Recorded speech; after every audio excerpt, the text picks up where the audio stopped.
제 이름은 이숙희, 올해로 60살입니다.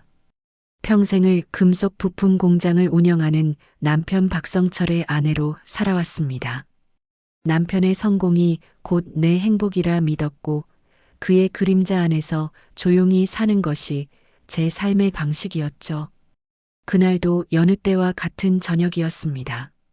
남편은 피곤하다며 거실 소파에 벌러덩 드러누워 코를 골았고 나는 말없이 그의 양복을 받아들었습니다.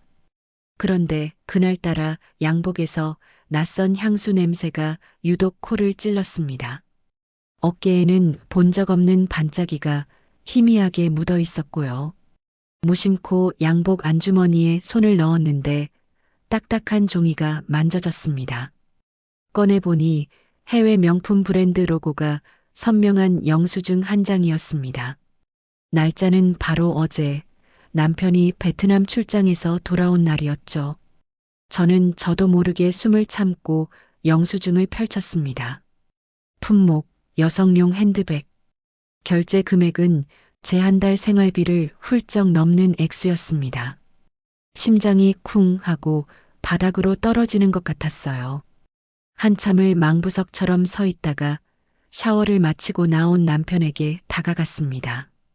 손에 든 얇은 종이가 바스락거리는 소리가 그날따라 천둥처럼 크게 들렸습니다. 최대한 아무렇지 않은 척 목소리에 떨림을 감추고 영수증을 내밀었죠. 이거 뭔데요, 여보? 남편은 영수증을 힐끗 보더니 별일 아니라는 듯 퉁명스럽게 대꾸했습니다. 아, 그거. 거래처 선물 산 거야. 물을 단숨에 들이켜는 그의 옆모습을 보는데 유난히 목골대가 크게 움직이는 것처럼 보였습니다. 거래처 선물. 그럴 수 있죠. 사업을 하다 보면 그럴 수도 있습니다. 하지만 제 마음속에서 차갑고 단단한 의심 하나가 고개를 들기 시작했습니다. 수십 년을 함께 산 아내에게 신경 꺼라는 듯한 그 눈빛. 돈의 액수가 문제가 아니었습니다. 여성용 핸드백이라는 6글자가 제 가슴을 떠나지 않았어요. 남편은 빈 컵을 식탁에 탁 내려놓고는 방으로 들어가 버렸습니다. 거실에 홀로 남겨진 저는 한참 동안 그 영수증만 내려다봤습니다. 그런데 왜 하필 선물은 여자 가방이었을까요? 다음 날 아침 밤새 뒤척인 저는 억지로 몸을 일으켜 아침상을 차렸습니다. 남편은 아무 일 없었다는 듯이 신문을 보고 있었죠. 그 태어남에 오히려 속이 상했습니다. 어젯밤의 일은 저 혼자만 겪은 일인 듯 했습니다. 그때 남편이 먼저 신문에서 눈을 떼고 입을 열었습니다. 어제 그 영수증 말이야. 괜히 신경 쓰지 마. 선심이라도 쓰는 듯한 말투였습니다. 거래처 사장 마누라가 좀 유별나. 그런 거 하나 챙겨줘야 뒤탈이 없어. 당신은 사업 안 해봐서 모르겠지만 이런 게 다 공장 굴러가게 하는 기름칠 같은 거야. 기름칠. 그 말이 참 서늘하게 들렸습니다. 나는 평생을 그의 공장이 잘 돌아가도록 내 인생을 기름칠하듯 헌신했는데 그의 세상에서 진짜 기름칠은 다른 곳에 쓰이고 있었습니다. 저는 그저 고개를 끄덕일 수밖에 없었죠. 알았어요.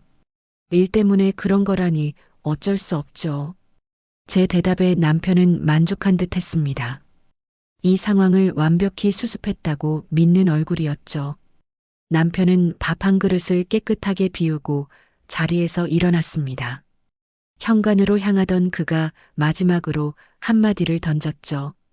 집안일이나 잘 신경 써. 곧 아들도 온다는데 밑반찬이나 넉넉하게 해놓고. 그의 세상에서 저는 정말 아무것도 아닌 사람이 되어가고 있었습니다. 그날 밤이었습니다. 거실에서 늦게까지 텔레비전을 보는데 안방에서 자던 남편이 조용히 거실로 나왔습니다. 손에는 휴대전화를 들고 있었죠. 저를 한번 힐끗 보더니 이내 베란다로 나갔습니다. 자정이 넘은 시간이었습니다. 이 시간에 통화할 사람이 누굴까? 저는 저도 모르게 텔레비전 소리를 줄였습니다. 유리문 너머로 남편의 나직한 목소리가 희미하게 들려왔습니다. 나야. 자다 깼어. 당신 생각나서. 심장이 쿵 하고 내려앉았습니다. 몸이 차갑게 굳어갔어요. 남편은 제가 듣지 못할 거라 생각하는지 조금씩 목소리가 커졌습니다. 그래, 그 가방. 마음에 든다니 다행이네. 다음엔 더 좋은 걸로 사줘야지. 더 좋은 것. 그 말을 듣는 순간 제 머릿속에서 무언가 툭 하고 끊어지는 소리가 났습니다. 어젯밤의 영수증, 아침의 변명, 그리고 지금의 통화 내용까지 흩어져 있던 조각들이 하나의 그림으로 맞춰지는 순간이었습니다. 남편이 통화를 끊고 거실로 돌아왔습니다. 소파에 웅크리고 있는 저를 보고는 아무렇지 않게 말하더군요. 아직 안 잤어? 일찍 좀 자지. 그 얼굴에는 죄책감이나 미안함 같은 건 단 한 조각도 없었습니다. 그 순간 깨달았습니다. 이건 실수가 아니구나. 이게 바로 내 남편의 진짜 얼굴이구나. 그날 이후 저는 더 이상 예전의 이수키가 아니었습니다. 남편의 서재는 평소에 제가 들어가지 않는 공간이었죠. 공장 서류가 많아 어지럽히면 안 된다는 게 남편의 오랜 규칙이었으니까요. 새벽녘 남편이 깊이 잠든 것을 확인하고 처음으로 그 금단의 문을 열었습니다. 심장이 세차게 뛰었지만 이제 와서 두려울 것은 없었습니다. 책상 위 노트북을 열었습니다. 다행히 비밀번호는 없더군요. 그는 저를 그만큼 만만하게 보고 있었던 겁니다. 바탕화면에 있는 파일들을 하나씩 열어봤습니다. 그러다 개인 용무라고 저장된 폴더를 발견했죠. 그 안에는 항공권 예약 내역과 함께 호텔 예약 확인증 파일이 들어 있었습니다. 제 눈을 의심했습니다. 예약된 날짜는 바로 한 달 전 우리의 35주년 결혼 기념일이었습니다. 그날 남편은 중요한 계약이 있다며 저녁 식사 약속도 취소했었죠. 예약자 이름은 박성철, 그리고 다른 이름 하나가 나란히 적혀 있었습니다. 김민지. 처음 보는 이름이었어요. 거래처 사모님이라던 그 여자의 이름일까요? 저는 떨리는 손으로 예약 확인증을 인쇄했습니다. 치익 소리를 내며 종이가 나오는 그 짧은 순간이 영원처럼 느껴졌습니다. 인쇄된 종이를 조심스럽게 접어 손에 쥐었습니다. 아직 따뜻한 온기가 남아 있었습니다. 그 온기가 마치 배신자의 체온처럼 느껴져 소름이 돋았습니다. 이 종이 한 장이 내 수십 년 세월의 값이었습니다. 주말 저녁 아들 내외가 집에 찾아왔습니다. 남편이 며칠 전 말했던 그 저녁 식사였죠. 저는 아무것도 모르는 사람처럼 아들이 좋아하는 갈비찜과 잡채를 만들었습니다. 남편은 어느새 세상에서 가장 자상한 아버지이자 할아버지의 얼굴을 하고 있었죠. 손주를 무릎에 앉히고 비행기를 태워주며 웃는 모습을 보니 위선이라는 단어의 의미를 온몸으로 실감했습니다. 저 다정한 얼굴 뒤에 숨겨진 시커먼 속을 이 세상에서 나 하나만 알고 있다는 사실이 저를 외롭게 만들었습니다. 온 가족이 둘러앉은 이 평화로운 저녁 식탁은 오직 저 한 사람의 침묵 위에 아슬아슬하게 세워진 성이었습니다. 며느리가 제 눈치를 살피며 물었습니다. 어머니, 어디 안 좋으세요? 안색이 안 좋아 보이셔서요. 저는 애써 웃으며 고개를 저었습니다. 아니야, 괜찮다. 그냥 좀 피곤해서 그래. 남편이 대화를 가로챘습니다. 내 엄마가 요즘 기력이 좀 없어. 내가 이따 좋은 약이라도 한 제 지어줘야겠다. 식사를 마치고 돌아갈 시간이 되자 아들이 제 손을 꼭 잡으며 말했습니다. 엄마, 아빠 두 분은 정말 보기 좋아요. 오래오래 지금처럼만 행복하게 사세요. 그 말을 듣는 순간 저는 속으로 대답했습니다. 아들아, 내가 보는 이 세상은 전부 가짜란다. 설거지를 하는 제 옆으로 며느리가 다가와 그릇을 닦으며 웃는 얼굴로 말을 건넸습니다. 어머님, 그래도 아버님은 정말 멋지세요. 요즘도 저렇게 활기차게 사업을 하시잖아요. 저희 아버지는 벌써 은퇴하시고 집에만 계시거든요. 친구분들도 다 아버님 부러워하세요. 저는 대답 대신 싱크대 물을 더 세게 틀었습니다. 싸 하는 물소리에 며느리의 맑은 목소리가 흩어지는 것 같았습니다. 내 남편의 실체를 모르는 세상 모든 사람이 그를 그렇게 부러워하고 존경했습니다. 오직 나만이 그 화려한 무대 뒤편의 더럽고 추악한 진실을 알고 있었습니다. 저녁 내내 며느리의 그 순수한 칭찬이 가시처럼 머릿속을 떠나지 않았습니다. 진짜 멋진 사람. 그 말은 지금 이 자리에서 고통받는 저의 존재를, 제 수십 년의 인내를 완벽하게 지워버리는 말이었습니다. 그 멋진 사람은 오늘 밤 또 누구를 만나러 나갈까요? 아들 내외가 돌아가자마자 집안의 웃음소리는 거짓말처럼 사라졌습니다. 남편은 소파에 잠시 앉아 텔레비전을 보는가 싶더니 이내 자리에서 일어나 옷을 갈아입기 시작했습니다. 또 그 감색 정장이었습니다. 나 잠시 나갔다 올게. 공장에 급한 볼일이 생겨서. 저는 대답하지 않았습니다. 그저 묵묵히 식탁을 치우고 그릇을 싱크대에 담갔죠. 제 침묵이 어색했는지 남편이 한마디 덧붙였습니다. 사람 만나는 것도 다 사업의 연장이야.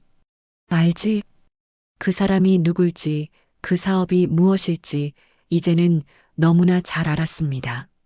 저는 돌아보지도 않고 찬물에 손을 담갔습니다. 남편은 더 이상 아무 말 없이 현관을 나섰습니다.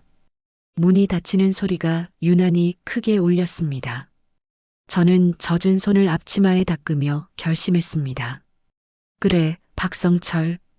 어디 한번 끝까지 가보자.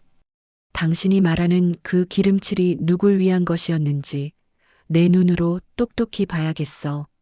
그날 밤 남편이 사업을 하러 나간 뒤 저는 처음으로 제 인생의 운전대를 잡았습니다. 낡은 코트 하나를 걸치고 집을 나섰습니다. 어디로 가야 할지도 몰랐지만 가만히 앉아 있을 수만은 없었습니다. 아파트 단지 앞에서 택시를 잡아 무작정 남편의 차를 따라가 달라고 했습니다. 택시 기사님이 흘깃 저를 쳐다보는 시선이 느껴졌지만 애써 외면했습니다. 남편의 차는 예상과 달리 공장으로 향하지 않았습니다. 차가 멈춘 곳은 시내 중심가에 있는 번쩍이는 호텔 앞이었습니다. 남편이 차에서 내렸고 잠시 후 호텔 회전문을 통해 한 여자가 걸어 나왔습니다. 제 심장이 쿵 멎는 것 같았습니다. 생각보다 훨씬 젊고 화려한 모습의 여자였습니다. 인쇄된 종이 위에서 이름으로만 보았던 김민지가 살아서 제 눈앞에 서 있었습니다. 남편은 아주 익숙하게 여자의 어깨를 감쌌고 여자는 남편의 팔에 자연스럽게 팔짱을 꼈습니다. 다정한 연인이었습니다. 누가 봐도 사랑에 빠진 사람들이었죠. 사모님, 이제 어디로 갈까요? 앞자리에서 들려오는 기사님의 목소리에 정신을 차렸습니다. 갈 곳이 없었습니다. 제 세상이 방금 저 호텔 앞에서 무너져 내렸는데 어디로 갈 수 있단 말입니까? 결국 돌아온 곳은 텅 빈 집이었습니다. 현관문을 열고 들어서자 익숙한 집안의 공기가 숨막히게 다가왔습니다. 저는 불도 켜지 않은 채 거실을 가로질러 갔습니다. 벽에 걸린 커다란 결혼사진 속에서 젊은 날의 남편과 제가 환하게 웃고 있었습니다. 저 웃음은 진짜였을까? 남편은 저 때부터 나를 속이고 있었을까? 모든 것이 거짓말처럼 느껴졌습니다. 이 집도, 이 가구도, 심지어 내 몸에 걸친 옷까지도 전부 저 남자의 거짓말로 사들인 것들 같았습니다. 소파에 힘없이 주저앉았습니다. 온몸에 힘이 빠져나가고 깊은 무력감이 저를 짓눌렀습니다. 어두운 거실 창문에 늙고 초라한 제 얼굴이 비쳤습니다. 창문 속의 여자가 저에게 묻는 것 같았습니다. 이숙희, 너는 대체 누구냐고. 새벽 3시가 넘어 남편이 돌아왔습니다. 저는 소파에 앉은 그대로 남편을 맞이했습니다. 남편은 술에 취해 있었고 그의 몸에서는 낯선 여자의 향수와 알코올 냄새가 뒤섞여 진동했습니다. 그는 어둠 속에 앉아있는 저를 보고도 놀라지 않았습니다. 그저 귀찮다는 듯이 말했죠. 아직도 안 자고 뭐해. 사람 피곤하게. 그는 비틀거리며 안방으로 들어갔고 침대에 몸을 던지자마자 코를 골기 시작했습니다. 저는 한참을 더 소파에 앉아 있었습니다. 저 사람은 나를 사람으로 보고 있긴 한 걸까? 감정이 있고 생각이 있는 존재로 여기는 걸까? 아니, 나는 그냥 이 집의 가구 혹은 제때 밥을 차려내는 기계 같은 존재일 뿐이었습니다. 그 사실을 너무나도 명백하게 깨닫는 순간 뜨거운 것이 목구멍으로 치밀어 올랐습니다. 어둠 속에서 나는 조용히 다짐했습니다. 그래, 이대로는 안 끝나. 내가 누군지, 당신이 나에게 무슨 짓을 했는지 반드시 알게 해줄게, 박성철. 그날 이후 우리 집에는 무거운 침묵이 흐르기 시작했습니다. 저는 말을 잃었습니다. 아니, 말을 아꼈습니다. 내가 내뱉는 모든 걱정과 질문이 저 남자에게는 공허한 소음일 뿐이라는 걸 깨달았기 때문입니다. 아침에 밥을 차리고 저녁에 국을 끓이고 잠자리에 드는 모든 일상이 전쟁 같았습니다. 제 침묵이 온몸으로 하는 저항이라는 것을 남편은 처음에는 눈치채지 못했습니다. 그저 제 기분이 좋지 않다고만 생각하는 듯 했죠. 하지만 시간이 지나자 그도 견디기 힘들었던 모양입니다. 어느 날 저녁 텔레비전을 보던 그가 신경질적으로 소리를 질렀습니다. 왜 대답이 없어? 사람이 말을 하면 좀 쳐다보기라도 해야 할 거 아냐? 저는 그저 소파에 앉아 뜨개질만 하고 있었습니다. 한 코 한 코 분노를 담아 바늘을 찔러 넣고 체념을 담아 실을 감았습니다. 그러다 코를 하나 놓치면 신경질적으로 실을 풀어 다시 처음부터 뜨기를 반복했습니다. 엉켜버린 내 인생의 실타래를 이 2개의 뾰족한 바늘로 다시 풀어낼 수만 있다면 얼마나 좋을까? 시선 한 번 주지 않았죠. 그는 제 태도에 화가 머리끝까지 난 듯 보였습니다. 요즘 당신 이상한 거 알아? 마음에 안 드는 거 있으면 말을 해. 그렇게 입 꾹 다물고 사람 속 터지게 하지 말고. 남편은 자리에서 벌떡 일어나 외투를 챙겨 입었습니다. 현관문이 부서져라 닫히기 전 그가 마지막으로 악에 바친 한마디를 던졌습니다. 그렇게 살 거면 벽하고 사는 거랑 뭐가 달라. 문이 닫히고 저는 뜨개 바늘을 내려놓았습니다. 그래요. 당신에겐 나는 벽이었죠. 존재는 하되 보이지 않는, 말없이 밥만 차리고 묻지 말아야 할 것만 아는 벽. 며칠 뒤 그날은 유난히 날이 흐렸습니다. 남편이 골프를 치러 나간 사이 집안을 정리하다 우편함을 확인했습니다. 남편 앞으로 온 등기우 편물이었습니다. 이름도 생소한 아시아 리서치라는 곳에서 온 두툼한 서류 봉투였죠. 예전 같았으면 생각도 못할 일이었지만 지금의 저는 망설이지 않았습니다. 주방에서 가위를 가져와 봉투를 뜯었습니다. 안에는 수십 장의 서류가 들어 있었습니다. 저는 법 같은 건 잘 모르지만 한 자는 읽을 수 있었죠. 공장 매각 자문 계약서, 인수 제안서. 눈에 들어온 몇 개의 단어만으로도 온몸의 피가 차갑게 식었습니다. 남편이 공장을 팔려고 하고 있었습니다. 상대방은 외국계 투자 자본. 저도 아들도 모르는 사이에 남편은 혼자서 이 모든 일을 진행하고 있었던 겁니다. 손이 부들부들 떨렸습니다. 분노 때문인지 공포 때문인지 알 수 없었습니다. 박성철, 당신은 대체 어디까지 가려는 겁니까? 머릿속이 하얘졌습니다. 남편의 외도를 확인했을 때와는 차원이 다른 절망감이 몰려왔습니다. 이건 제가 어떻게 할 수 있는 일이 아니었습니다. 법도 회계도 저는 아는 것이 아무것도 없었습니다. 혼자서는 절대로 그를 막을 수 없었죠. 아들에게 말할까 수십 번을 고민했지만 차마 그럴 수는 없었습니다. 아버지를 하늘처럼 믿고 따르는 아이에게 이 추악한 진실을 제 입으로 전할 수는 없었어요. 그때였습니다. 먼지 쌓인 옛날 앨범 속에서 잊고 있던 이름 하나가 제 머릿속을 스치고 지나갔습니다. 최유진. 당차고 똑똑했던 내 대학 후배. 졸업 후에도 가끔 연락하다가 제가 결혼하고 가정에 주저앉으면서 자연스레 연락이 끊겼던 아이. 지금은 아주 잘 나가는 세무사이자 부동산 컨설턴트라는 소식을 풍문으로 들었을 뿐입니다. 염치 없었지만 지금 제가 기댈 곳은 그 아이밖에 없었습니다. 전화 신호음이 몇 번 울리고 젊은 여자의 목소리가 들려왔습니다. 저는 떨리는 목소리로 간신히 입을 뗐습니다. 여보세요, 혹시 최유진 씨 되십니까? 저 이숙희예요. 기억할지 모르겠네. 대학 때 선배. 수화기 너머에서는 잠시 침묵이 흘렀습니다. 제 이름 석자를 기억해내려는 듯한 짧은 정적이었죠. 저는 숨을 죽였습니다. 여기서 거절당하면 저는 정말 끝이라고 생각했습니다. 곧이어 훨씬 차분하고 세련된 목소리가 들려왔습니다. 네, 선배. 기억나죠? 이숙희 선배. 정말 오랜만이네요.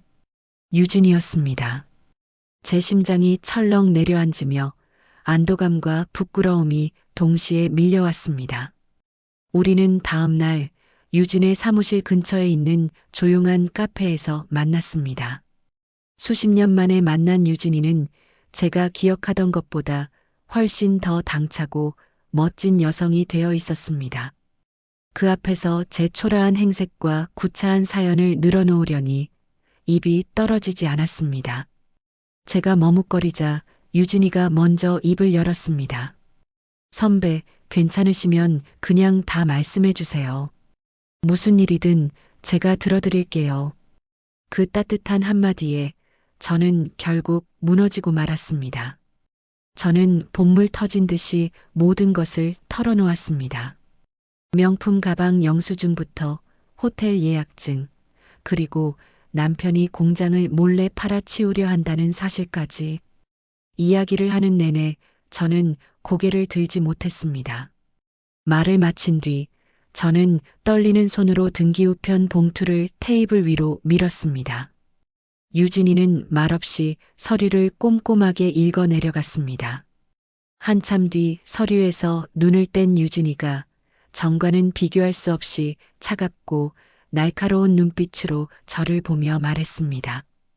선배, 이건 단순한 배신이 아니에요. 이건 범죄예요. 유진이의 그 한마디는 제 혼란스럽던 머릿속을 망치로 내려친 듯한 충격이었습니다. 범죄. 저는 그저 남편의 바람, 부부간의 신뢰 문제라고만 생각했는데 유진이는 단호하게 선을 그었습니다. 제가 어안이 벙벙한 얼굴로 앉아있자 유진이가 씁쓸하게 웃으며 자신의 이야기를 꺼냈습니다. 그 남자도 늘 그렇게 말했어요. 유진 씨는 사업 천재지만 세상 물정은 몰라. 내가 다 알아서 해줄게. 제가 처음 회사를 차렸을 때 동업했던 유부남 파트너예요. 저는 그 말을 철석같이 믿었죠. 유진이는 잠시 말을 멈추고 커피를 한 모금 마셨습니다. 그 알아서 해준다는 말 뒤에 제 지분을 휴지 조각으로 만들 계약서가 숨어 있을 줄은 꿈에도 몰랐어요. 법적으로 완벽하게 저를 내쫓고 회사를 통째로 삼켰죠. 저도 선배처럼 모든 걸 잃고 나서야 그 남자의 진짜 얼굴을 봤어요.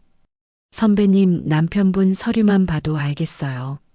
제 눈엔 그 남자랑 똑같은 부류의 인간으로 보여요, 선배. 유진이의 고백을 듣는 순간 저를 짓누르던 자괴감과 외로움이 조금씩 다른 감정으로 변하기 시작했습니다. 이건 저 혼자만의 고통이 아니었습니다. 세상 어딘가에 저와 같은 상처를 가진 사람이 또 있었던 겁니다. 우리는 나이도 살아온 환경도 달랐지만 가장 믿었던 사람에게 영혼까지 배신당했다는 똑같은 상처를 가지고 있었습니다. 유진이가 제 손 위로 자신의 손을 포겠습니다. 그 손은 따뜻하고 아주 단단했습니다. 선배, 이대로 당하고만 계실 거예요? 아니면 그 사람이 가졌다고 착각하는 모든 걸 다시 찾아오실래요? 유진이의 그 말은 저에게 던지는 질문이 아니었습니다. 함께 싸우자는 선전포고였죠. 저는 홀린 듯이 고개를 끄덕였습니다. 그 순간 제 안에서 무언가 단단하게 굳어지는 것이 느껴졌습니다. 더 이상 나는 남편의 아내 이수키가 아니었습니다. 내 인생을 되찾으려는 전사 이수키였습니다. 유진이는 단순한 조력자가 아니었습니다. 나와 같은 상처를 가진 전우였죠. 좋아요, 선배. 그럼 이제부터 정신 똑바로 차리셔야 해요. 유진이의 눈빛이 전문가의 것으로 돌아왔습니다. 그녀는 냅킨에 몇 가지를 빠르게 적어 내려가기 시작했습니다. 우선 박 사장님을 완벽하게 파악해야 해요. 그 사람의 가장 큰 약점이 뭔지, 가장 욕심내는 게 뭔지 알아야 그걸 역이용할 수 있어요. 그리고 돈의 흐름. 공장 자금과 개인 자금이 어떻게 움직이는지 알아내야 하고요. 유진이는 저에게 몇 가지 서류를 구해올 것을 임무로 부여했습니다. 공장의 최근 재무제표, 남편의 개인 통장 거래 내역 같은 것들이었죠. 남편의 의심을 사지 않고 그것들을 빼내는 것은 쉽지 않은 일이겠지만 저는 할 수 있을 것 같았습니다. 아니, 해내야만 했습니다. 박성철, 당신이 가장 신뢰하는 무기는 돈과 여자겠지. 그렇다면 나도 당신의 무기로 당신을 상대해 주겠어. 그날 이후 저는 제 집에서 스파이가 되었습니다. 유진이에게 필요한 서류들은 모두 남편의 서재, 그 견고한 성역 안에 있었습니다. 수십 년간 문턱 한번 넘어볼 생각 못했던 그곳에 저는 이제 내 인생을 되찾기 위한 도둑이 되어 발을 들여놓았습니다. 남편이 내연녀와 미래를 즐기러 나간 깊은 밤, 저는 남편의 옷장을 뒤졌습니다. 평소 그가 무심코 양복 안주머니에 넣어두던 서재 열쇠 꾸러미를 찾아냈을 때 제 심장은 미친 듯이 뛰었지만 이상하게도 손은 떨리지 않았습니다. 오히려 차갑고 단단해지는 기분이었죠. 서재에 들어서자 묵직한 먼지 냄새, 낡은 종이 냄새가 그의 탐욕의 냄새처럼 느껴졌습니다. 저는 그의 책상에 앉아 열쇠로 잠겨있던 가장 아래 서랍을 열었습니다. 그 안에는 제가 평생을 외면했던 남편의 왕국이 들어있었습니다. 공장의 등기부등본, 법인 인감이 찍힌 수많은 계약서들, 그리고 여러 개의 법인 통장과 은행 보안 카드까지. 저는 유진이가 알려준 대로 가장 중요한 서류들을 찾아내 조심스럽게 한 장 한 장 휴대전화로 찍기 시작했습니다. 찰칵, 찰칵. 무음 카메라의 작은 신호음이 제국을 무너뜨리는 반역의 총성처럼 크게 느껴졌습니다. 모든 증거 사진을 유진이에게 전송하자 얼마 지나지 않아 짧은 메시지가 도착했습니다. 확인했습니다, 선배. 완벽해요. 이제 미끼를 던지겠습니다. 그로부터 며칠 뒤 작전이 시작되었습니다. 저는 집에서 초조하게 소식을 기다렸습니다. 온 신경이 휴대전화에 쏠려 있었죠. 유진이의 계획은 대담하고 또 치밀했습니다. 남편의 동선을 미리 파악한 유진이는 그가 저녁마다 거래처 접대를 핑계로 드나들던 단골 룸살롱이 입점한 호텔 라운지 바에 나타나기로 했습니다. 남편이 좋아할 만한 화려하지만 지적인 스타일로 무장한 채 말이죠. 일부러 그의 시선이 머무는 곳에 앉아 유능한 여성 사업가처럼 태블릿 PC로 업무를 보는 연기를 할 것이라고 했습니다. 허영심 많고 여색을 밝히는 남편이라면 분명 먼저 접근해 올 것이라는 계산이었죠. 저는 거실을 몇 바퀴나 돌았는지 모릅니다. 머릿속으로 수없이 그 장면을 그렸습니다. 내 남편 박성철은 젊고 아름다운 여자에게 약합니다. 하지만 유진이는 그냥 예쁜 여자가 아니었죠. 머리부터 발끝까지 능력과 자신감으로 무장한 여자. 늘 여자를 아래로 보고 정복의 대상으로만 여기던 남편에게 유진이는 아주 새로운 종류의 사냥감일 겁니다. 정복하고 싶지만 만만하게 보이지 않는 상대. 저는 제 손으로 남편에게 다른 여자를 미끼로 던졌습니다. 이 기분은 마치 지옥불에 맨발로 서 있는 것 같았습니다. 내 영혼을 팔아서라도 이 싸움에서 이기고 싶다는 독한 마음이 들었습니다. 그렇게 한참을 피 말리는 심정으로 기다리던 그때 손에 쥐고 있던 휴대전화가 짧게 진동했습니다. 유진이에게서 온 메시지였습니다. 미끼를 물었습니다. 예상보다 더 아주 개걸스럽게요. 그날 밤 남편이 깊이 잠든 것을 확인하고 저는 조용히 베란다로 나가 유진이와 통화를 했습니다. 유진이의 목소리는 낮고 차분했지만 그 안에 숨겨진 흥분을 느낄 수 있었습니다. 그녀는 방금 전의 상황을 생생하게 중계해 주었죠. 선배, 제가 뭘 하지도 않았어요. 정말이에요. 그냥 명함 한 장 드렸을 뿐인데 박 사장님이 먼저 요즘 해외 사업 확장을 심각하게 고민 중이었는데 최 대표님 같은 분을 만나다니 이건 운명이라면서 호들갑을 떨더군요. 그러면서 제 손을 잡고 한참을 놓아주질 않았어요. 유진이의 말에 저는 속이 울렁거리는 것을 느꼈습니다. 남편의 행동이 눈에 선했기 때문입니다. 제가 베트남 쪽 공장 부지 컨설팅 경험이 좀 있다고 하니까 눈이 반짝 빛나는데 선배, 그건 사업에 대한 순수한 관심이 아니었어요. 저라는 사람, 그리고 제 능력을 자신의 컬렉션에 추가하고 싶어 하는 그런 노골적인 소유욕이었죠. 제가 지금껏 사업하며 만난 그 어떤 남자보다 더 파악하기 쉬운 상대예요. 자기 과시욕에 눈이 멀어서 상대가 던지는 미끼가 진짜인지 가짜인지 구분할 생각조차 못하는 부류요. 유진이는 확신에 찬 목소리로 말했습니다.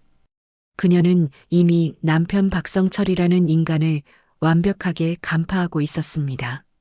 그가 얼마나 허영으로 가득 차 있는지, 그리고 그 허영을 이용하면 얼마나 쉽게 무너뜨릴 수 있는지를요. 걱정 마세요, 선배.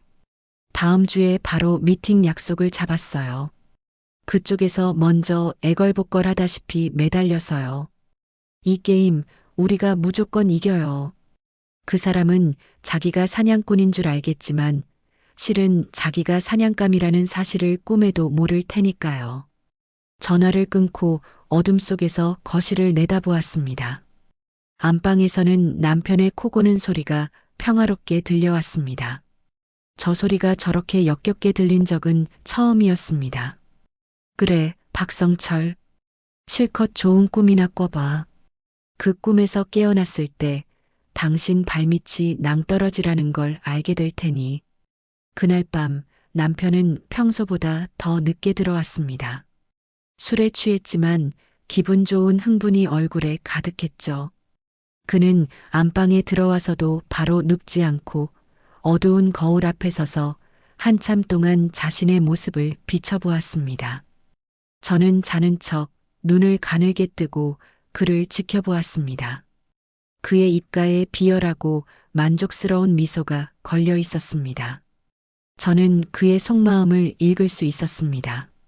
최유진이라 똑똑한 척은 하지만 결국 내 손바닥 아니지.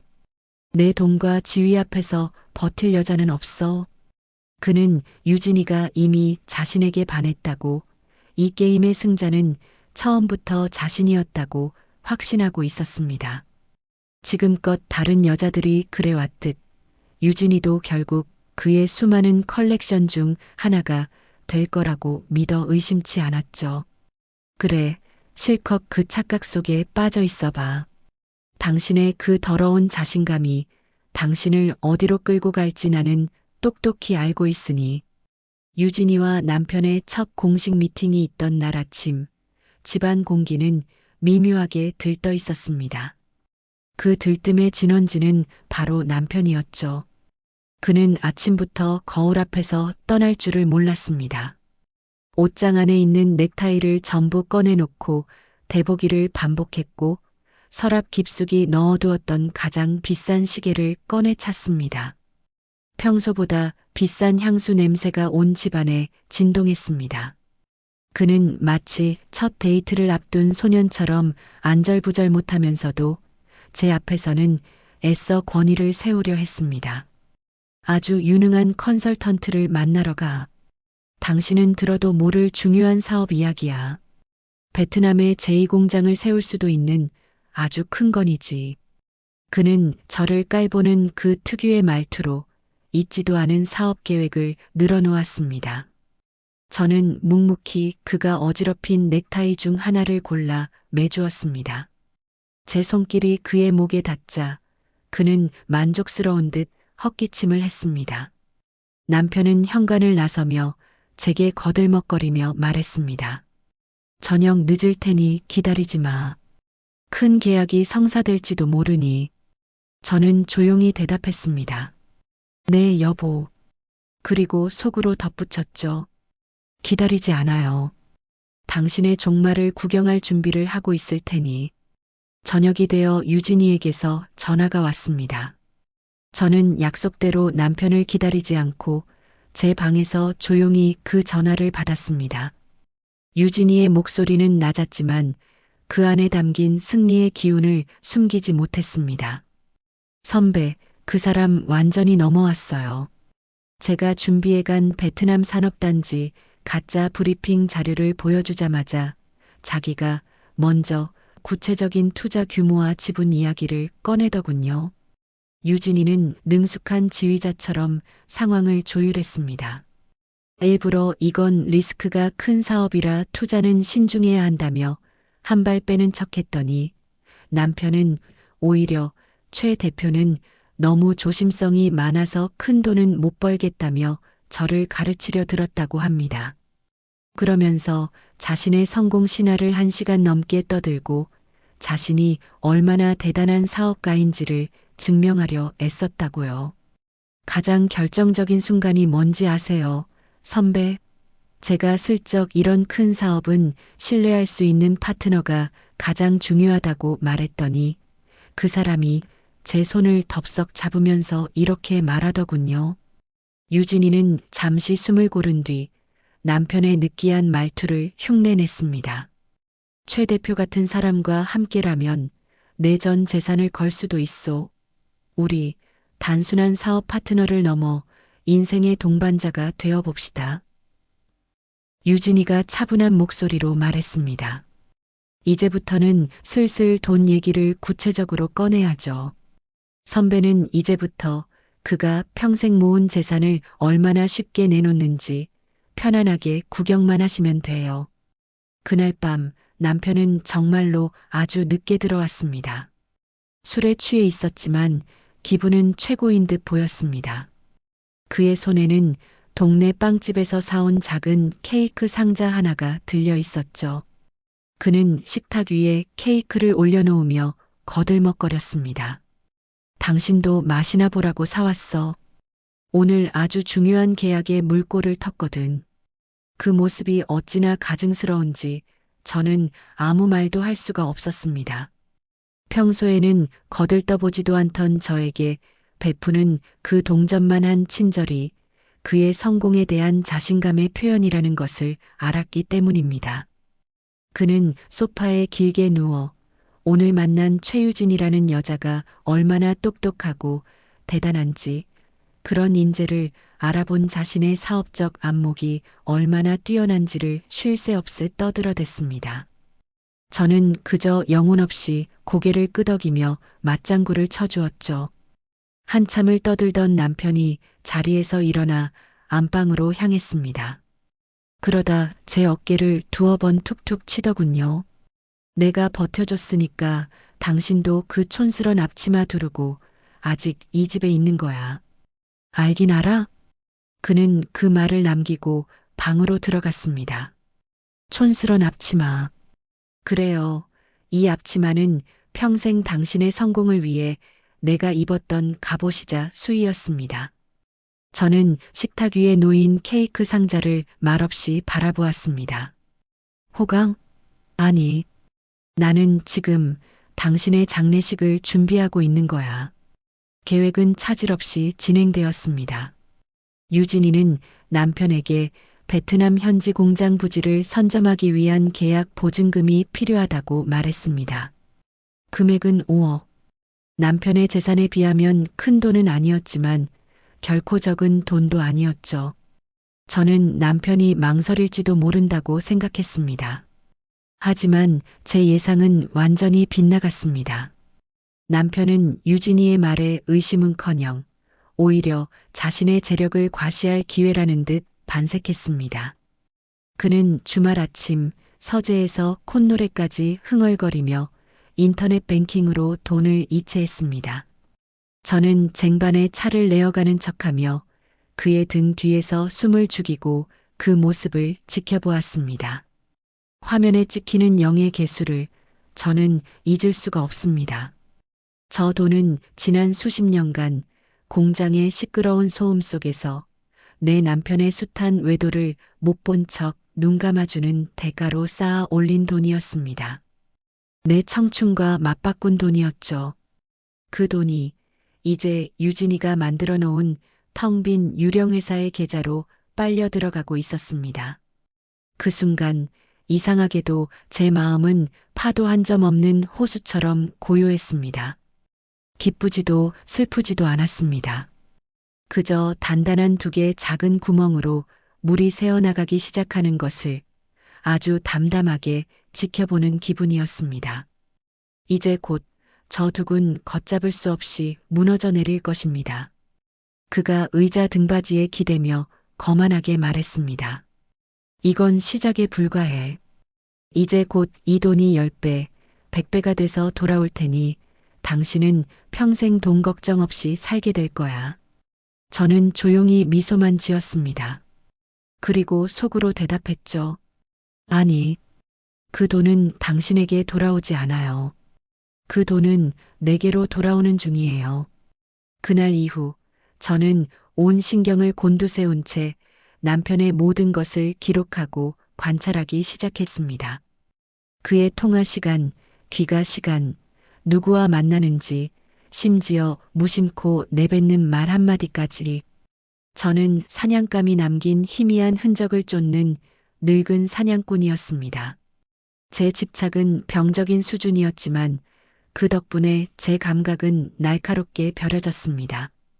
그러던 어느 날 밤 기회는 생각보다 빨리 찾아왔습니다. 남편이 서재에서 누군가와 통화하는 소리가 들려왔습니다. 목소리를 낮췄지만 격앙된 톤을 숨기지는 못했습니다. 저는 조용히 문틈에 귀를 가져다 댔습니다. 그러니까 좀만 기다리라니까. 지금 내가 얼마나 큰 건을 진행하고 있는지 몰라. 상대는 내 연녀 김민지인 듯 했습니다. 돈 문제로 다투는 것 같았죠. 남편이 그녀를 달래는 목소리가 이어졌습니다. 내가 너한테 들어가는 돈을 아까워하는 사람으로 보여? 이거 하나만 성공하면 당신 원하는 거 다 해줄 수 있어. 정 불안하면 아버지께서 남겨주신 금고에 손 떼면 되니까. 그건 우리 아들도 이 세상 아무도 모르는 거야. 알았어? 금고. 아버지께서 남겨주신 금고. 그 말을 듣는 순간 제 심장이 쿵 하고 내려앉았습니다. 온몸에 소름이 돋았습니다. 유진이의 계획은 남편의 알려진 재산을 모두 빼앗는 것이었습니다. 그런데 그 계획 밖에 있는 누구도 모르는 비자금이 또 있었던 겁니다. 그의 가장 깊은 곳에 숨겨둔 마지막 재산. 저는 즉시 유진이에게 문자 메시지를 보냈습니다. 더도 말고 덜도 말고 딱 6글자였습니다. 비밀 금고가 있어요. 다음 날 우리는 다시 만났습니다. 제 문자를 받은 유진이는 모든 약속을 취소하고 저를 만나러 와주었죠. 카페의 가장 구석진 자리에 앉아 저는 어젯밤에 들었던 모든 것을 유진이에게 전했습니다. 제 이야기를 듣는 동안 유진이의 눈빛은 그 어느 때보다도 냉철하게 빛났습니다. 선배, 이건 정말 대박이에요. 보통 이런 비자금은 차명계좌나 부동산으로 숨겨두기 마련인데 집안에 대물림된 실물 감고라니. 이건 우리가 그의 재산을 100%가 아니라 120%까지 완벽하게 회수할 수 있다는 뜻이에요. 유진이는 흥분했지만 목소리는 여전히 침착했습니다. 그녀는 즉시 작전을 수정하기 시작했습니다. 좋아요. 이제 플랜 B를 가동해야겠어요. 제가 투자금 압박을 더 강하게 넣어서 그가 제 발로 금고를 열 수밖에 없게 만들게요.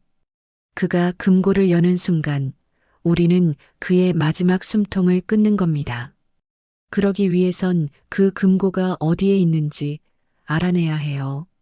유진이의 시선이 저에게 향했습니다. 선배, 이제부터 선배의 임무가 더 중요해졌어요.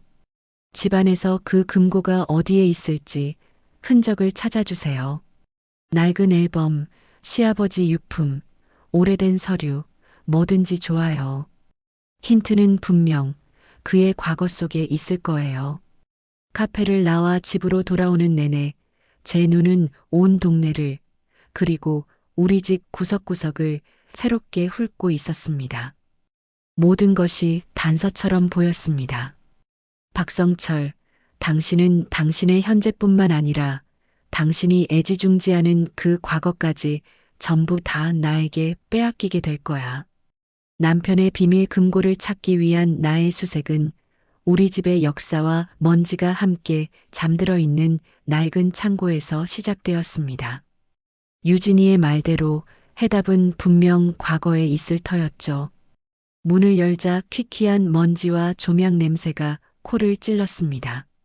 저는 평소에는 열어볼 엄두도 내지 못했던 시아버지의 유품이 담긴 괴짝부터 열었습니다. 오래된 서류 뭉치와 빛바랜 앨범들.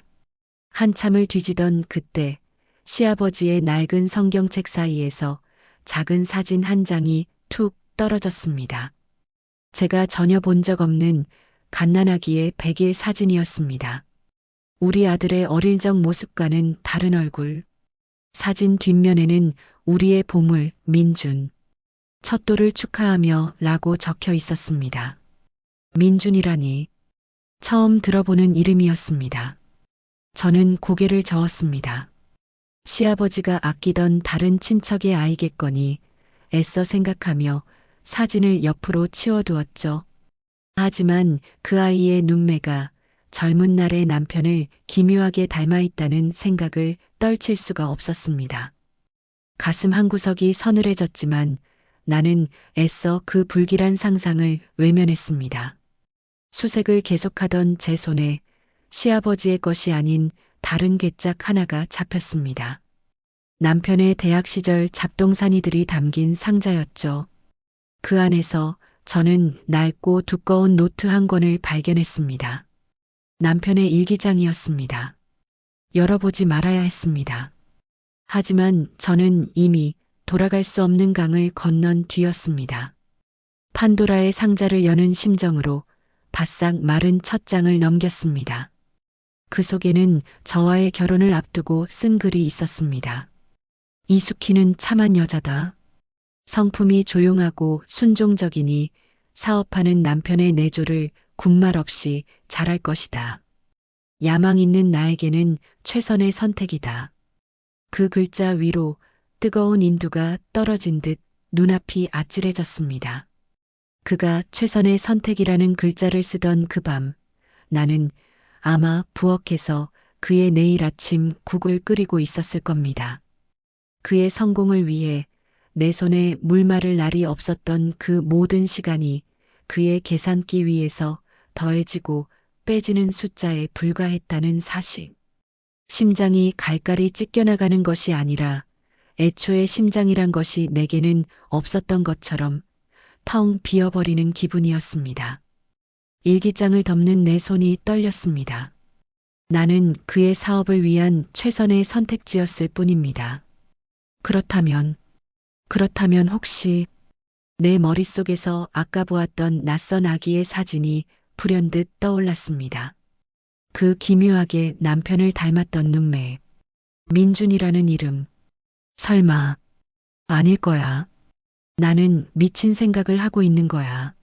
하지만 한번 피어오른 의심은 독버섯처럼 마음속에서 자라났습니다. 나는 남편에게 다른 여자가 있다는 것은 알고 있었습니다. 하지만 단 한 번도 나 말고 또 다른 가족이 있을 수 있다는 생각은 해본 적이 없었습니다. 그건 상상조차 할 수 없는 배신의 영역이었습니다. 일기장을 던져 넣으려던 순간 손끝에 딱딱한 것이 닿았습니다. 일기장 밑에 깔려있던 작고 묵직한 철제 상자였습니다. 자물쇠로 단단히 잠겨 있었죠. 저는 미친 사람처럼 괴짝 안을 다시 뒤졌습니다. 그리고 낡은 만년필 상자 안에서 그 철제 상자에 딱 들어맞는 작은 열쇠를 찾아냈습니다. 저는 떨리는 손으로 열쇠를 넣고 천천히 돌렸습니다. 철컥 하는 소리와 함께 상자 뚜껑이 열렸습니다. 그 안에는 돈이 없었습니다. 돈보다 훨씬 더 무섭고 잔인한 것이 들어 있었죠. 빛바랜 사진 몇 장, 환하게 웃고 있는 젊은 날의 남편과 그의 품에 안겨 수줍게 웃는 낯선 여자, 그리고 그들의 3살배기쯤 되어 보이는 어린 아들의 사진이었습니다. 조금 전 제가 보았던 그 100일 사진 속의 아기 민준이었습니다. 다른 세상에 존재하던 또 하나의 박성철의 가족. 저는 사진 뒤에 적힌 날짜를 확인했습니다. 저와 결혼한 지 5년째 되던 해였습니다. 온몸에 피가 얼어붙는다는 것이 이런 기분일까요? 슬픔도 분노도 모든 감정이 그 자리에서 제가 되어버렸습니다. 사진 밑에는 낡은 통장 하나가 더 있었습니다. 그 아이의 이름으로 된 통장이었죠. 제가 아들의 대학 등록금을 걱정하며 밤잠을 설치던 그 시절에도 남편은 이 아이를 위해 매달 꼬박꼬박 돈을 보내고 있었습니다. 저는 그의 아내도 동반자도 심지어 최선의 선택지도 아니었습니다. 저는 그냥 그의 이중, 삼중의 삶을 가려주는 가장 편리하고 안전한 위장막, 껍데기에 불과했던 겁니다. 창고를 나와 거실로 향하는데 남편이 거실에서 초조하게 서성거리며 누군가와 통화하고 있었습니다. 아마도 유진이의 압박에 돈을 구하려 애쓰고 있는 것이겠죠. 그는 저를 보지 못했습니다. 저는 그의 절박해 보이는 뒷모습을 아무런 감정 없이 바라보았습니다. 내일 유진이를 만나 이 모든 것을 전할 것이다. 그리고 모레 나는 당신 앞에 설 것이다. 당신이 내게서 앗아간 수십 년의 세월, 그 죄의 값을 내가 직접 받아내겠어. 제가 남편의 과거와 대면하고 있는 사이 유진이는 그의 현재를 조이고 있었습니다. 그날 오후 유진이에게서 전화가 걸려왔습니다. 목소리는 다급했지만 계획대로 되고 있다는 확신이 묻어났죠. 선배, 지금 박 사장님한테 연락했어요. 우리가 추진 중인 베트남 부지를 유럽계 경쟁업체에서 가로채려 한다는 정보를 흘렸어요. 물론 전부 거짓말이죠. 그쪽에서 우리보다 더 좋은 조건을 제시하며 당장 내일이라도 계약할 기세라고. 그래서 우리가 그쪽보다 먼저 확실한 자금력을 증명해야 한다고 압박을 넣었어요. 유진이는 시한폭탄의 타이머를 누른 것이었습니다. 남편은 이제 결정을 내려야 했습니다. 자신의 비자금을 풀든 아니면 이 거대한 기회를 날리든. 유진이의 목소리를 들으며 당신이 내게서 앗아간 수십 년의 세월, 그 죄의 값을 내가 직접 받아내겠어. 저는 약속 장소에 먼저 도착해 유진이를 기다렸습니다. 어제와는 다른 사람이 된 기분이었죠. 더 이상 눈물도 분노도 남아있지 않았습니다. 제 감정은 차갑게 얼어붙어 날카로운 칼날이 되어 있었습니다. 유진이가 카페 안으로 들어서며 제 얼굴을 살피더니 잠시 놀란 표정을 지었습니다. 제가 너무나도 평온해 보였기 때문이겠죠. 저는 말없이 가방에서 낡은 사진 몇 장과 통장 하나를 꺼내 테이블 위에 올려놓았습니다. 유진이의 시선이 그 위로 향했습니다. 그 똑똑하고 당당하던 후배의 얼굴이 생전 처음 보는 빛으로 하얗게 질려가는 것을 저는 똑똑히 보았습니다. 사진 속에 다정한 세 사람, 그리고 통장에 찍힌 수십 년간의 입금 내역. 유진이는 잠시 말을 잃었습니다. 그녀가 겪었던 배신과는 차원이 다른 한 인간의 삶을 송두리째 기만한 증거 앞에서 그녀 역시 충격을 받은 것이죠. 한참의 침묵 끝에 유진이가 겨우 입을 열었습니다. 그녀의 목소리는 미세하게 떨리고 있었습니다. 유진이가 충격에서 벗어나 이전과는 비교할 수 없는 경외와 분노가 뒤섞인 눈빛으로 저를 바라보았습니다. 선배, 이제야 알겠어요. 이건 단순히 돈을 되찾는 싸움이 아니었어요. 우리는 한 인간의 영혼을 구원해야 하는 거였어요. 좋아요. 계획을 전부 새로 짜죠. 그 사람이 평생 단 한 번도 상상하지 못했던 가장 완벽한 방법으로요. 우리의 마지막 작전 회의는 이전과는 전혀 다른 차원에서 이루어졌습니다. 유진이는 남편의 재산을 빼앗는 것을 넘어 그의 자존심과 명예, 그가 이 세상에 발 딛고 설 수 있는 모든 기반을 무너뜨릴 계획을 세웠습니다. 그 계획은 치밀하고 또 잔인했습니다. 이제 그가 가진 모든 걸 테이블 위로 끌어낼 시간이에요. 제가 오늘 그에게 최후 통첩을 할 겁니다. 경쟁 업체에서 내일 오전 10시까지 최종 계약을 하자고 나왔다고, 우리가 그보다 1시간 빠른 9시까지 모든 현금성 자산을 우리가 만든 특수목적법인 계좌로 이체해서 자금력을 증명해야만 이길 수 있다고 말할 거예요. 남편은 아버지의 비밀 금고까지 열어서 돈을 끌어모을 것이 분명했습니다. 인생일대의 기회 앞에서 그는 이성을 잃을 테니까요. 그리고 그가 돈을 모두 이체하고 모든 게 끝났다고 안도하는 바로 다음 날. 그 다음은 선배의 무대예요. 유진이가 저를 똑바로 바라보며 말했습니다. 제가 모든 법적 장치를 마련한 최종 계약서를 준비해 갈 거예요. 공장의 소유권, 모든 부동산과 예금의 권리를 선배에게 양도한다는 내용이죠. 선배는 그저 그 계약서에 그 사람의 도장을 받기만 하면 돼요. 그가 발버둥 쳐도 소용없어요. 제가 옆에서 모든 법적인 효력을 증명하고 경찰을 부를 준비까지 할 거니까요. 유진이가 잠시 말을 멈추고 제 손을 잡았습니다. 선배, 그런데 정말 괜찮으시겠어요? 수십 년을 함께 산 사람이잖아요. 막상 그 얼굴을 보면 마음이 약해질 수도 있어요. 저는 유진이의 눈을 보며 차갑게 대답했습니다. 유진아, 내 마음은 이미 오래전에 죽었어. 지금 내게 남은 건 내 인생에 대한 최소한의 예의를 지키려는 의무감뿐이야. 회의를 마치고 일어서며 제가 말했습니다. 알겠어. 내일 오전 9시. 그리고 모레 그의 사무실에서 보자. 그의 왕국에 내가 직접 사형 선고를 내릴 시간이었습니다. 그날 저녁 집 안에는 폭풍전야의 고요함이 감돌았습니다. 하지만 그 고요함의 색깔은 완전히 달랐습니다. 남편은 안절부절 못하며 집안을 미친 사람처럼 서성거렸습니다.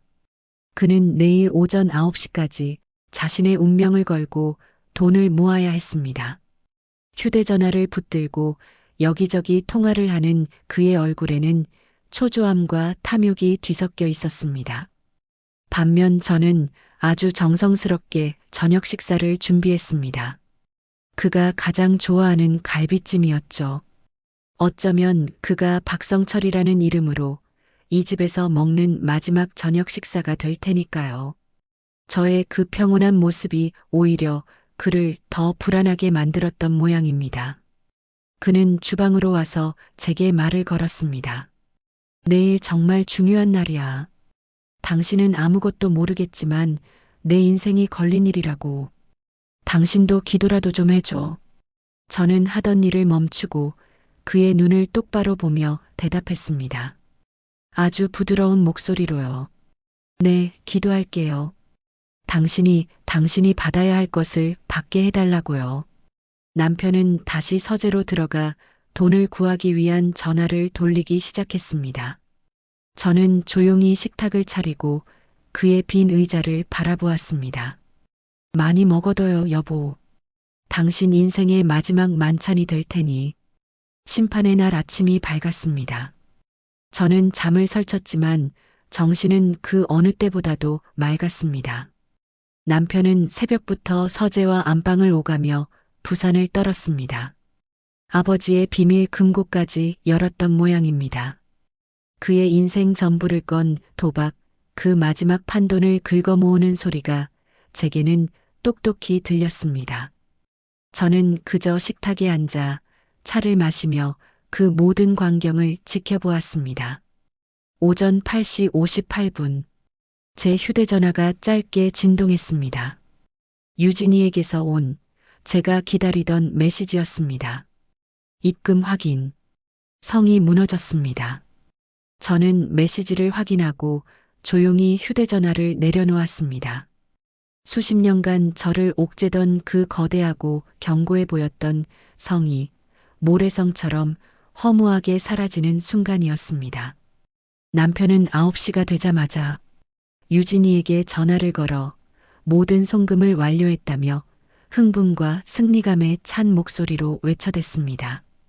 그는 이제 모든 것이 자기 뜻대로 될 것이라 확신하고 있었죠. 전화를 끊은 그가 제게 다가왔습니다. 이제 다 끝났어. 내일이면 새로운 세상이 열릴 거야. 저는 그를 보며 희미하게 웃어주었습니다. 그리고 자리에서 일어나 제 방으로 들어갔습니다. 옷장 문을 열고 단 한 번도 입지 않았던 가장 값비싸고 단정한 옷을 꺼내 입었습니다. 며느리가 어버이날 선물로 사주었던 옷이었습니다. 오늘은 나의 어버이날도 생일도 아니었습니다. 오늘은 내가 이숙희라는 이름으로 다시 태어나는 날이었습니다. 남편의 아내도 아이들의 엄마도 아닌 오롯이 나 자신으로 서는 첫날이었습니다. 약속된 다음 날 아침 저는 공장으로 향했습니다. 정문 앞에서 유진이가 저를 기다리고 있었습니다. 그녀는 저를 보자마자 두툼한 서류철을 제게 건넸습니다. 준비되셨어요, 선배? 저는 공장 꼭대기에 있는 남편의 사무실 창문을 올려다보며 나직이 대답했습니다. 나는 이미 아주 오래전에 준비가 끝났어. 공장 복도를 걷는 제 구두 소리가 유난히 크게 울렸습니다. 또각, 또각.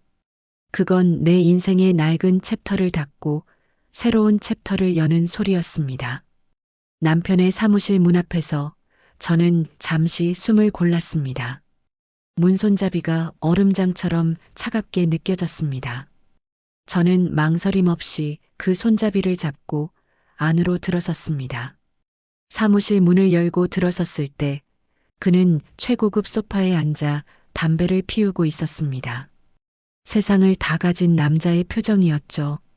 그는 유진이를 보고 활짝 웃으며 자리에서 일어났습니다. 제 존재는 거의 의식하지도 못하는 듯 했습니다. 최 대표, 어서 오시오. 내가 얼마나 기다렸는지 아시오? 그는 유진이에게 다가가 악수를 청하며 제가 들고 있는 서류철을 곁눈질했습니다. 그가 그토록 기다리던 파트너십 계약서라고 생각했겠죠. 하지만 유진이는 그와 악수하는 대신 저를 향해 고갯짓을 했습니다. 저는 앞으로 걸어나가 남편 앞에 육중한 원목 테이블 위에 서류철을 조용히 올려놓았습니다. 남편의 얼굴에 의아한 표정이 스쳤습니다. 그는 마지못해 서류철을 열었습니다. 그리고 그의 얼굴이 굳어지기 시작했습니다. 맨 위에 적힌 재산양도 계약서라는 글자를 본 그의 눈이 지진이라도 난 듯 흔들렸습니다. 이게 무슨 장난이야? 최 대표, 이게 어떻게 된 겁니까? 여보, 당신은 왜 여기 서 있는 거야? 그의 고함에 유진이가 차갑게 대답했습니다. 저는 오늘 이숙희 선배님의 법률 대리인 자격으로 이 자리에 온 겁니다. 박성철 씨. 남편은 믿을 수 없다는 듯 저와 유진이를 번갈아 쳐다보았습니다. 저는 그의 눈을 똑바로 마주하며 제 인생에서 가장 차분한 목소리로 말했습니다. 도장 찍어요, 여보. 당신이 어제까지 가지고 있던 모든 것, 이제부터는 내 것이니까. 당신이 평생 동안 나를 무시하고 기만한가, 그리고 당신의 그 더러운 외도에 대한 위자료라고 생각하세요. 남편의 얼굴이 시뻘게 달아올랐습니다. 미쳤어? 내가 미쳤어? 내 전 재산을 너 같은 여자한테 넘기게. 그가 서류를 향해 손을 뻗는 순간 저는 가방에서 또 다른 봉투를 꺼내 그의 앞에 던졌습니다. 이걸 보고도 그런 말이 나올까? 봉투에서 쏟아져 나온 것은 낡은 사진 몇 장과 통장 하나였습니다. 남편은 테이블 위에 흩어진 사진들을 보는 순간 온몸이 그 자리에 얼어붙었습니다. 그의 또 다른 가족. 그가 수십 년간 숨겨왔던 가장 추악한 비밀이었습니다. 핏기가 완전히 가신 그의 얼굴에 분노가 아닌 공포가 어리기 시작했습니다. 그는 그제야 깨달은 것입니다. 자신이 얼마나 완벽한 함정에 빠졌는지를, 그리고 이 모든 것을 설계한 사람이 자신이 평생을 무시하고 멸시했던 아내, 바로 저라는 사실을요. 그의 다리가 풀린 듯 그는 소파에 주저앉았습니다. 그 오만하고 당당하던 남자는 온데간데 없고 모든 것을 잃은 채 벌벌 떠는 늙은 패배자만 남아 있었습니다. 그의 입에서 신음 같은 소리가 새어나왔습니다. 어떻게 당신이 어떻게? 저는 마지막 서류 봉투를 테이블 위에 올려놓았습니다. 이혼 서류도 같이 가져왔어요. 당신 아들, 우리 아들은 이 모든 사실을 아직 몰라. 조용히 도장 찍고 이 공장에서 내 인생에서 깨끗하게 사라진다면 당신의 마지막 자존심은 지켜줄 생각이야. 하지만 단 하나라도 거부한다면 이 사진들은 내일 아침 우리 아들 손에 들어갈 거고 당신의 또 다른 가족에게도 내가 직접 찾아가게 되겠지. 선택해요. 남편은 아무 말도 하지 못했습니다. 그의 손이 사시나무처럼 떨리는 손이 천천히 책상 서랍으로 향했습니다. 그는 법인 인감과 자신의 도장을 꺼내 제 앞에 놓았습니다. 쿵, 쿵. 그가 계약서와 이혼 서류에 도장을 찍는 소리가 제 길었던 복수국의 마침표처럼 사무실 안에 울려 퍼졌습니다. 저는 그 서류들을 챙겨 들고 뒤도 돌아보지 않은 채 사무실을 나섰습니다. 유진이가 제 뒤를 따랐습니다. 문을 열고 복도로 나서자 창문 너머로 눈부신 햇살이 쏟아져 들어왔습니다. 오늘 나는 남편을 잃었다. 그리고 나 자신을 되찾았다. 심판이 끝난 다음 날 저는 처음으로 공장 정문을 직원이 아닌 주인으로서 통과했습니다. 굉음을 내며 돌아가는 기계 소리, 쇠를 깎고 자르는 날카로운 소음, 용접 불꽃이 터지는 소리. 평생을 담장 밖에서 듣던 그 소음이 그날따라 제 심장 소리처럼 익숙하고 정겹게 들렸습니다. 작업장 곳곳에서 저를 알아본 직원들이 의아한 눈빛으로 쳐다보며 수군거리는 것이 느껴졌지만 저는 조금도 위축되지 않았습니다. 더 이상 남편의 성공 뒤에 숨어 있는 그림자가 아니었으니까요. 사장실 문을 열었습니다. 어제까지만 해도 그 남자의 오만과 욕망으로 가득 차 있던 왕국. 하지만 이제는 주인을 잃고 텅 비어 있었습니다. 저는 가장 먼저 창문을 활짝 열어 밤새 고여있던 탁한 공기를 밖으로 내보냈습니다. 그의 냄새를, 그의 흔적을, 그의 시대를 밀어내는 의식이었습니다. 그리고 벽에 걸린 세상을 다 가진 것처럼 웃고 있는 남편의 독사진을 떼어냈습니다. 사진 속 그의 얼굴이 더 이상 밉지도 원망스럽지도 않았습니다. 그저 나와는 상관없는 어느 먼 나라의 풍경처럼 아득하게 느껴질 뿐이었습니다. 그의 물건들을 하나씩 상자에 담아 치웠습니다. 그의 넥타이를 아무렇게나 구겨 상자 밑바닥에 던져 넣었습니다. 그의 공간을 지우는 것이 아니라 나의 공간을 만드는 과정이었습니다. 그때 노크 소리와 함께 유진이가 들어왔습니다. 그녀의 손에는 결제판과 서류들이 들려 있었죠. 그녀는 저를 보며 예의 바르면서도 장난기 어린 미소를 지어 보였습니다. 대표님, 결제하실 서류입니다. 대표님이라는 그 한마디에 저는 저도 모르게 작은 웃음을 터뜨렸습니다. 대표님이라니 아직은 영 어색하네. 며칠 뒤 저는 아들을 집으로 불렀습니다. 제 인생에서 가장 어려운 선택의 순간이었죠. 아들 앞에 그 추악한 진실이 담긴 사진첩을 꺼내놓고 내 아버지가 얼마나 위선적이고 잔인한 인간이었는지 전부 폭로하고 싶은 유혹이 왜 없었을까요? 하지만 제 앞에 앉아있는 아들의 얼굴을 보니 차마 그럴 수가 없었습니다. 아들에게는 좋은 아버지를 추억할 권리가 있었습니다. 그래서 저는 진실의 반쪽만을 이야기해 주기로 마음먹었습니다. 아들, 아버지가 사업을 너무 무리하게 확장하려다 큰 실수를 했단다. 회사가 넘어갈 뻔한 걸 내가 겨우 막았어. 그 과정에서 어쩔 수 없이 아버지와는 정리하게 됐다. 아들은 큰 충격을 받은 듯 보였지만 더 이상 묻지 않았습니다. 그저 제 손을 꼭 잡아주며 말했죠. 어머니, 그동안 고생 많으셨어요. 이제는 어머니 뜻대로 하세요. 제가 옆에서 뭐든 다 도울게요. 그 한마디면 충분했습니다. 그리고 남겨진 그 사진들. 그 여자와 아이는 무슨 죄가 있을까요? 그들도 어쩌면 내 전 남편의 또 다른 피해자일 뿐. 그들의 삶을 파괴하는 것은 나의 복수가 아니었습니다. 나의 복수는 내 인생을 되찾는 것에서 이미 끝났습니다. 나는 그 상자를 다시는 열어보지 않을 창고 가장 깊은 곳으로 밀어 넣었습니다. 이번에는 아주 가벼운 마음으로요. 모든 것을 정리하고 나니 마음이 한결 후련해졌습니다.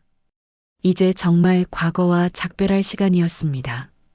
평온한 오후 공장 사장실, 아니 이제는 제 사무실에서 창밖을 내다보고 있는데 낯선 번호로 전화가 걸려왔습니다. 받을까 망설이다가 이내 수화기를 들었습니다. 그 너머에서 제가 한때 사랑했던 그리고 지독하게 증오했던 남자의 목소리가 들려왔습니다. 한없이 비굴하고 초라해진 목소리였죠. 여보. 저는 아무 말도 하지 않았습니다.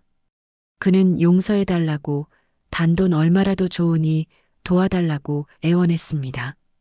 그의 구차한 변명과 눈물을 저는 아주 담담하게 듣고만 있었습니다.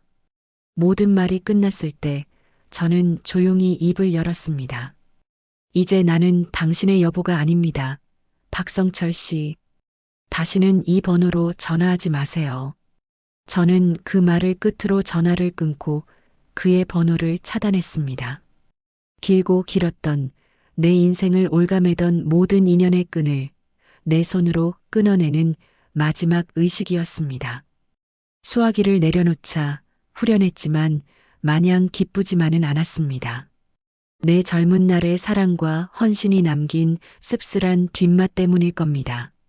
하지만 후회는 없었습니다.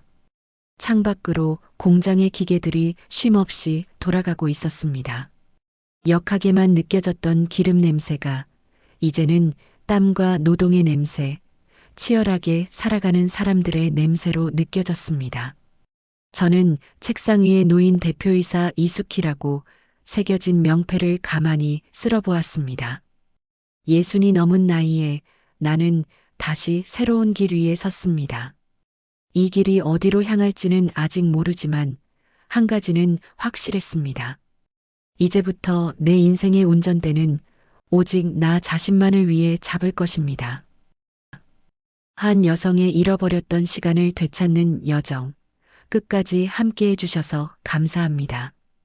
여러분의 삶에도 이숙희 대표의 용기가 작은 울림으로 남기를 바랍니다. 오늘의 이야기가 마음에 남으셨다면 조용히 채널의 구독 버튼을 눌러주세요. 여러분의 좋아요 하나하나가 저희에게는 따뜻한 격려가 됩니다. 그리고 댓글을 통해 여러분의 생각과 응원을 남겨주시면 더 좋은 이야기로 보답하겠습니다.